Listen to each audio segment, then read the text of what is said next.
শুভ সকাল বন্ধুরা, তোমরা সবাই কেমন আছো? আশা করছি ভালো আছো, সুস্থ আছো। আর আজকে জানো তো, আমি কিন্তু একটুকু ভালো নেই বলতে মনটা কিন্তু খুবই খারাপ আজকে আমার। তো মনটা খারাপ কেন সেটা তোমাদেরকে পুরোটাই বলবো, ভিডিওটা দেখতে থাকো পুরো ভিডিওটা, তাহলেই বুঝতে পারবে যে আমার মনটা খারাপ কেন। তো বন্ধুর মন খারাপ তোমরা তো অবশ্যই জানতে চাও, তাই না? তার জন্যই বলবো তোমাদেরকে, আস্তে আস্তে পুরোটাই বলবো, তোমরা একটু অপেক্ষা করো। আর এদিকে দেখো, আমি কিন্তু আজকে ফ্যানগুলো পরিষ্কার করে নিচ্ছি।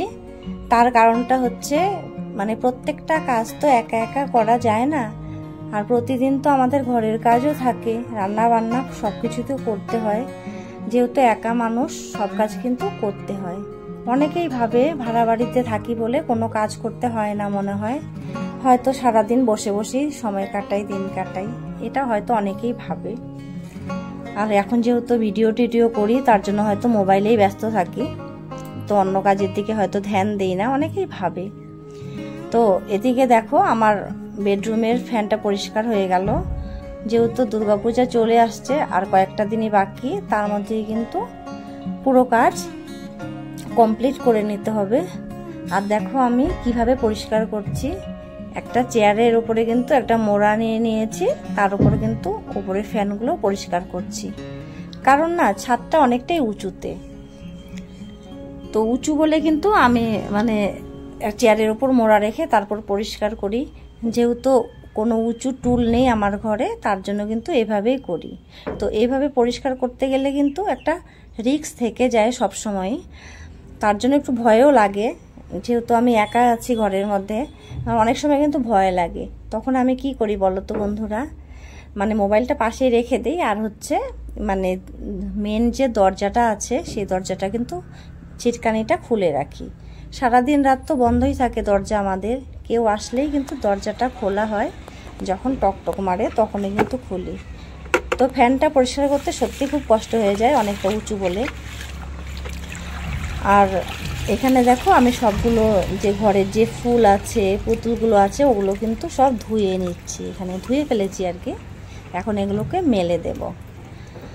তো জল শুদ্ধই নিয়ে এসেছি ব্যালকনিতে, তো ওখানেই চিপে চিপে ভাবছিলাম এখানে ঝুলিয়ে রাখবো। তো তখন ভাবলাম একটু ভিডিও করি, তার জন্যই কিন্তু মোবাইলটা আমার এক হাতে আছে, আর এদিকে কিন্তু আমি মানে সব কিছু এখন শুকোতে দিয়ে দেবো। কিন্তু নিচে তো জল পড়ছে, তার জন্য এখন একটু মানে ওখানে একটা কাপড় দিয়ে রাখবো। বিল্ডিংয়ে থাকতে গেলে কিন্তু এটা একটা অসুবিধে হয়ে যায়, কারণ আমি ওপর থেকে যদি জল ফেলি তাহলে কিন্তু নিচে যারা আছে তাদের এখানে জলটা পড়বে, তাহলে এতে তো অসুবিধে হয়ে যায়। হয়তো জামা কাপড় মেলা থাকে, সেই জামা কাপড় মানে শুকনো জামা কাপড় ভিজে যায়, তার জন্য কিন্তু সবসময় আমি যতটা পারি নিচে যাতে জল না পড়ে সেরকমভাবেই কিন্তু কাজ করি। এই দেখো না, কাপড়টা দিয়ে আমি রেখে দিলাম এখানে, তাহলে জলটা যে ঝরবে সেটা কিন্তু ওই কাপড়টার মধ্যেই পড়বে, তো ওখানে শুকিয়ে যাবে জলটা, যাতে নিচে জল না পড়ে। আর নিচে থাকে আমার জায়ের ঘর আছে আর কি, নিচের ফ্লোরেই থাকে। তো এই দেখো, আমি পুতুলগুলো এখন সব শুকোতে দিয়ে দিব। আর এই পুতুলগুলো কে এনেছিল বলো তো? এগুলো না মানে ময়ূকের বাবা এনেছিল। ময়ূক যখন এখানে প্রথম এসেছিল, ময়ূককে তো আমি এখানে 3 বছরের পার করে নিয়ে এসেছিলাম, তখন কিন্তু ময়ূকের বাবা ওর জন্য খেলনা নিয়ে এসেছিল।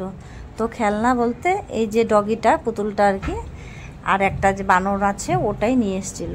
তো ও দুটো দিয়ে ময়ূক খেলেনি একদিনে, মানে প্রথম দিন যে নিয়ে এসেছিলো তখন দেখে খুশি হয়েছিল। তো ছেলেরা কি পুতুল দিয়ে খেলতে ভালোবাসে? ওরা তো মানে খেলে হচ্ছে ব্যাট বল দিয়ে। তো ময়ূক ছোটোবেলার থেকে কখনো খেলতো না, মানে খেলাধুলা ও অতটা পছন্দ করতো না। ও সবসময় আমার পেছন পেছন ঘুরতো, মানে সারাটা দিন এমন হতো যে ওর সাথেই থাকতে হতো। মানে একা একা যে ভাত খাবো সেটাও খেতে পারতাম না, মানে ওর সাথে কেউ না কেউ থাকতেই হতো। তো আমরা যেহেতু অনেকগুলো মানুষ থাকতাম তখন, মানে শ্বশুর বাড়িতে, তখন কিন্তু অসুবিধাগুলো হতো না, কারণ একজন না একজন ময়ূককে রাখতো সব সময়।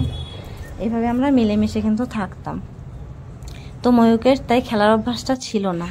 তো এখানে আসার পর কিন্তু ময়ূক এখন খেলাধুলা করে, মানে ঘরের মধ্যেই ব্যাট বলটা খেলতে পছন্দ করে। আর এখানে দেখো, আমি সবগুলো এখানে জল ঝরাতে দিয়ে দিলাম। তো আমার মনটা খারাপ কেন বলো তো বন্ধুরা? তার কারণটা হচ্ছে, তো আমরা তো 3 বোন, 3 বোনের পরে হচ্ছে আমার একমাত্র ভাই আছে, আর তারই কিন্তু আজকে বিয়ে। তো আজকে বিয়ে, আর দেখো আমি এখানে, তো মনটা তো খারাপ লাগারই কথা, তাই না? একমাত্র ভাইয়ের বিয়ে, তাও যেতে পারলাম না। তার জন্য কিন্তু আমি আজকে সারাদিন কাজের মধ্যে ব্যস্ত ছিলাম, যাতে কাজে থাকলে মানে মনটা অতটা খারাপ হবে না, ব্যস্ত থাকবো কাজের মধ্যে। তো সারা দিনই আজকে আমি কাজ করছিলাম, আর ভাবছিলাম ওখানে যদি থাকতাম তাহলে তো কত ভালো হতো, আনন্দ হতো, এসব ভাবছিলাম, আর মনটা তার জন্যই খারাপ ছিল। আর তোমাদেরকে আমি সেগুলো দেখাবো, বিয়ের কয়েকটা আমি ফটো জোগাড় করেছি, ওগুলো তোমাদেরকে দেখাবো।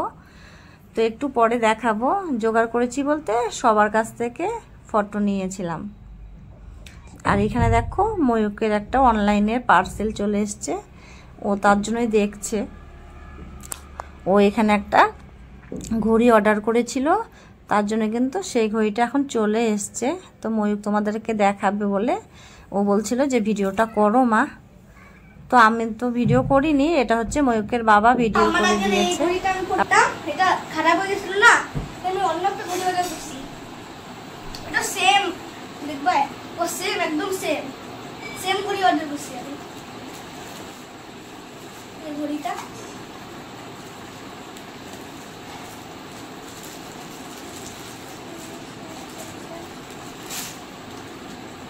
ও সেম ঘড়ি না, এটা পুরা ও সেম ঘড়ি, সেম পুরা।